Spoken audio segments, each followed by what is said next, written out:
1971 চনৰ 25 মাৰ্চ এদিন ধাৰ্য কৰাৰ পৰৱৰ্তী সময়ত ইয়াৰ পিছত যদি কোনো আহিছে তেনেহলে সেয়া অবৈধ বিদেশী সেয়া অসমত থাকিব নোৱাৰিব।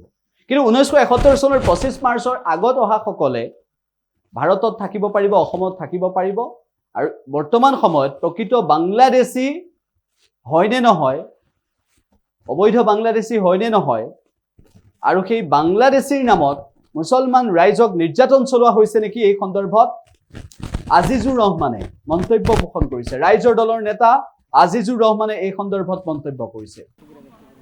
আমাৰ প্ৰথম কথা হৈছে যে 1971 চনৰ 25 মাৰ্চ তাৰিখৰ পিছত অসমত প্ৰৱেশ কৰা যিকোনো অবৈধ বিদেশী অসমত থাকিব নোৱাৰিব। আৰু 1971 চনৰ 25 মাৰ্চ তাৰিখৰ পূৰ্বৰ যিসকল লোক তেওঁ হিন্দু হওক মুছলমান হওক সকলো 71 চনৰ 25 মাৰ্চ তাৰিখৰ পূৰ্বৰ সকলোখিনি লোকেই ভাৰতীয় নাগৰিক আৰু তেওঁলোকক আমি সমান মৰ্যাদা আৰু সমান অধিকাৰ দিব লাগিব।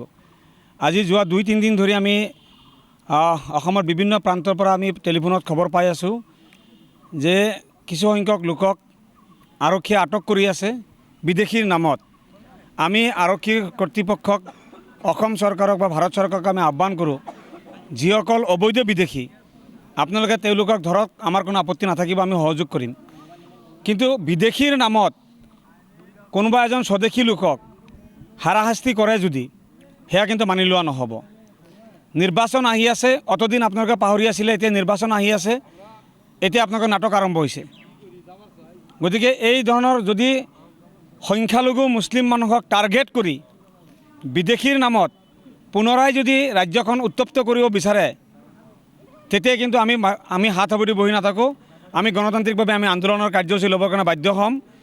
আমি চৰকাৰক পুনৰাই আহ্বান কৰোঁ যে 1971 চনৰ 25 মাৰ্চ তাৰিখৰ পিছত অসমত প্ৰৱেশ কৰা হিন্দু হওক মুছলমান হওক অবৈধ বিদেশীক আপোনালোকে চিনাক্তকৰণ কৰি তেওঁলোকক কৰায়ত্ব কৰি ভাৰতবৰ্ষৰ সীমান্ত পাৰ কৰি বাংলাদেশ নহয় আমেৰিকাত পঠিয়াই দিলেও আমাৰ কোনো আপত্তি নাই, আমি সহযোগ কৰি গৈ থাকিম। কিন্তু বিদেশী চিনাক্তকৰণৰ নামত, বিদেশী খেদাৰ নামত স্বদেশী মানুহক থানাত আটক কৰি ৰাখা এই কথাটো কোনোপধ্যে মানি লোৱা নহ'ব। আজি আমি খবৰ পোৱা মতে গুৱাহাটী মহানগৰৰ পৰা, লখিমপুৰৰ পৰা, বিভিন্ন ঠাইৰ পৰা বিভিন্নজন লোকক আটক কৰা হৈছে। তেওঁলোকৰ নাম NRCত আছে। তেওঁলোকৰ নামত কোনো ফৰেনাৰ্ছ ট্ৰাইব্যুনেলতে কোনো ধৰণৰ গোচৰ পেণ্ডিঙো নাই বা তেওঁলোকক বিদেশী হিচাপে তেওঁলোকক কোনো ধৰণৰ ডিক্লেয়াৰো কৰা নাই। দলগাঁৱতো 7জনক ধৰা হৈছে বুলি আমি খবৰ পালোঁ। গতিকে চৰকাৰক আমি আহ্বান কৰোঁ, আপোনালোকে যিসকলক ধৰিছে আপোনালোকে এটা স্পষ্টীকৰণ দিয়ক যে কোনজন ব্যক্তিক কোনটো ফৰেনাৰ্ছ ট্ৰাইব্যুনেলে বিদেশী হিচাপে ডিক্লেয়াৰ কৰিছে, তেওঁক কিমান তাৰিখে বিদেশী হিচাপে ডিক্লেয়াৰ কৰিছে, এই কথাটো আপোনালোকে ডিক্লেয়াৰ কৰক। আৰু অন্যথাই আজি যিবিলাক মানুহক আটক কৰা হৈছে সেই পৰিয়ালসমূহ আমাৰ আজিৰ তাৰিখত যি এটা আতংকময় পৰিৱেশত আছে, এই আতংক দূৰ কৰিব লাগিব চৰকাৰে।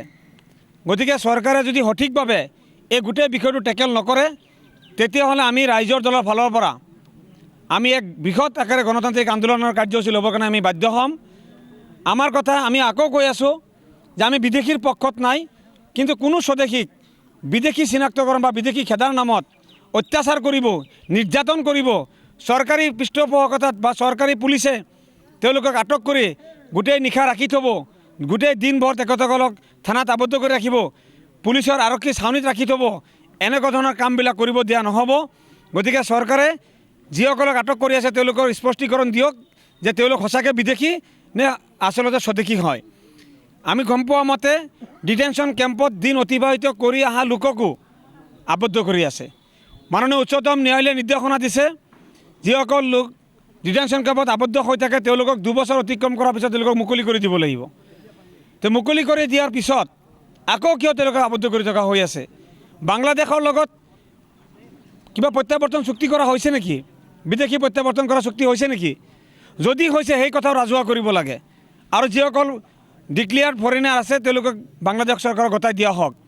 কিন্তু এই মানুহবিলাকক ধৰি নি মানৱতা খৰ্ব কৰি ৰাতিৰ আন্ধাৰত ক'ৰবাত নি পেলাই দিব, ৰাতিৰ আন্ধাৰত বৰ্ডাৰ পাৰ কৰি থৈ আহিব, কোনোবাই গুলিয়াই মাৰিব, কোনোবাই লাঠিৰে কোবাব, তেনেকুৱা ধৰণৰ পৰিৱেশ এটা কৰিবৰ কাৰণে কোনো পধ্যে দিয়া নহ'ব।